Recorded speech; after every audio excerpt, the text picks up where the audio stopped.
काय केलं ईश्वरी? चपातीवर आपण टोमॅटो सॉस टाकला, तिच्यावर टोमॅटो टाकला, पुदिना टाकला आणि शिमला मिरची आणि चीज. बघा पिझ्झा सारखं बनवलंय तिने सगळं. सकाळी सकाळी एवढी गडबड आणि तिचं बघा चटपटीत बनवण्याची तयारी. जा. ऐश्वर्या चालली शाळेत, बाहेर पाऊस येतोय. ईश्वरीची रेसिपी बघा आता.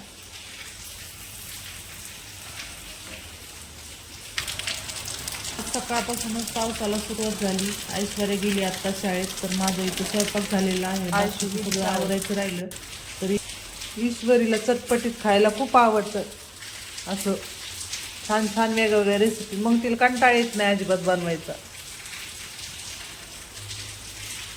बघा ईश्वरीची रेसिपी छान बनले, पिझ्झापेक्षा भारी लागते.